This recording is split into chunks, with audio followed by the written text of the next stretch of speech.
music is at the heart of human existence.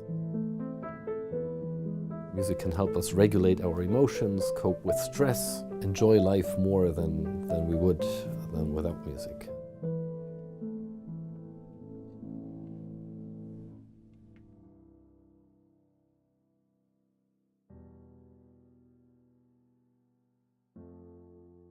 Nei, hun var jo godheten selv, for å si det enkelt. Hun var veldig rolig og veldig sindig, men altså hun kunne være sta. Og det er jo faktisk den dag i dag. Hun begynte jo, når jeg kjente henne da, så var vel i regnskapsavdelingen på en konfeksjonsfabrikk som heter Martins Konfeksjon. Og det medførte jo etter hvert at vi ble veldig gode venner, som gjorde at vi endte med å bli gift. Eli har jo Alzheimers demens, diagnose, og fikk faktisk diagnosen som gir bursdagspresang på 65-årsdagen sin.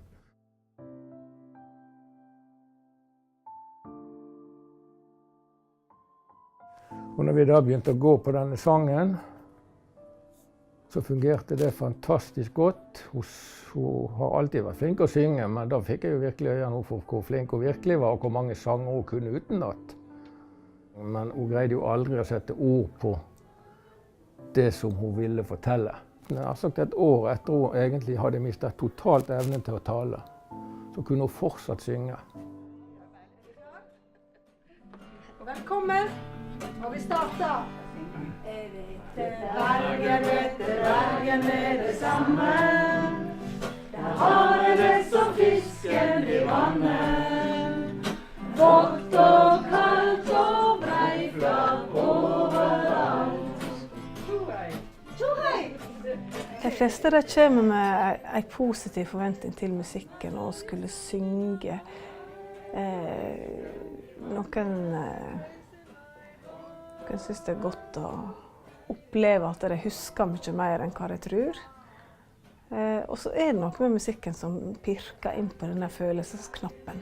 Det opplever vi alle, men når du har demens, så er ikke du alltid i stand til å si fra selv og si hva du ønsker å huske gjennom musikken. Av og til så må du rett og slett lete fram litt det der da.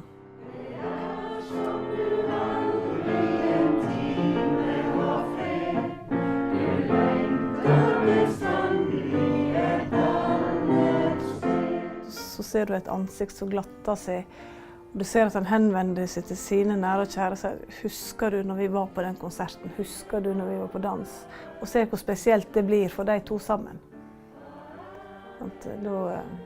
Da kjenner en tåre i øyekroken selv.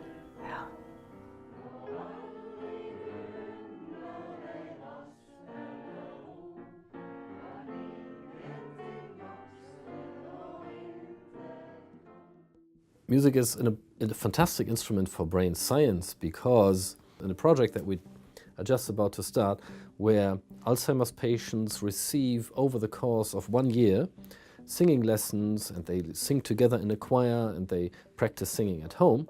And we do brain scanning before and after to see whether we can slow down the brain degeneration during that year and maybe even in the upcoming future, whether we can decrease the depression in these patients and increase their quality of life with music. We'll do the structural scan and yeah, so let's go in and give it afterwards. I see.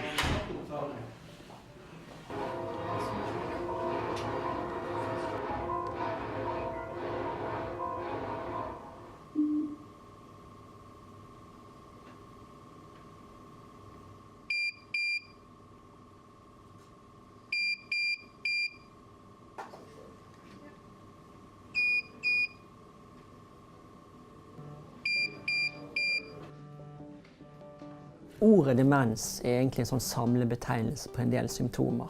Noen av de symptomene er tap av hukommelse, tap av evne til å tenke logisk. I tillegg så det vanskeligere å orientere seg, både for tid og sted, sånn at jeg kan være ute, jeg kan gå seg bort og ikke finne tilbake igjen i nabolaget som du gjerne har bodd i 30-40 år. Så det normalt å glemme, men med demens så glemmer du på sånn måte og får sånne symptomer som går utover hverdagen din.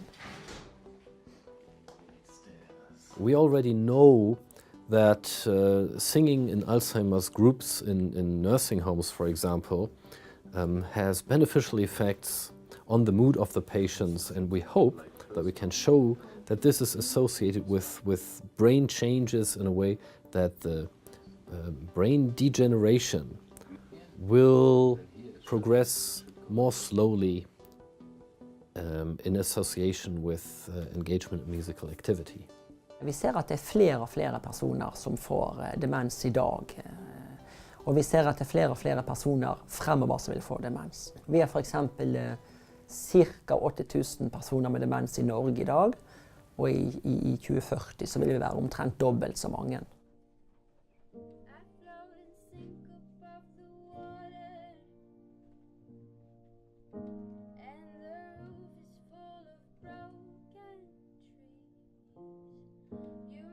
Nei, det har jo satt alt på brems, holdt jeg på å si. En del av fasen i starten var jo urolig.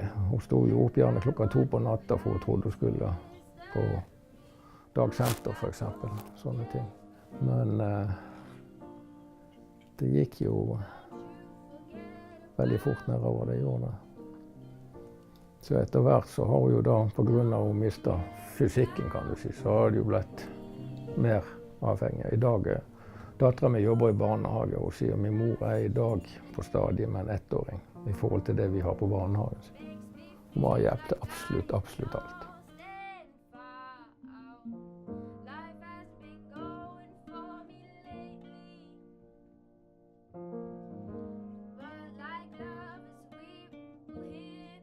We are optimistic that we can help Alzheimer's patients stay longer at home because of the wondrous effects that music has on the Alzheimer's patients. Folk blir ikke friskere og demensen forsvinner ikke, men det har noen veldig gode stunder. Og til mer vi som er rundt ser at folk reagerer positivt på eller negativt på, til større nyanser har vi i forhold til hva vi kan bruke i andre tilfeller.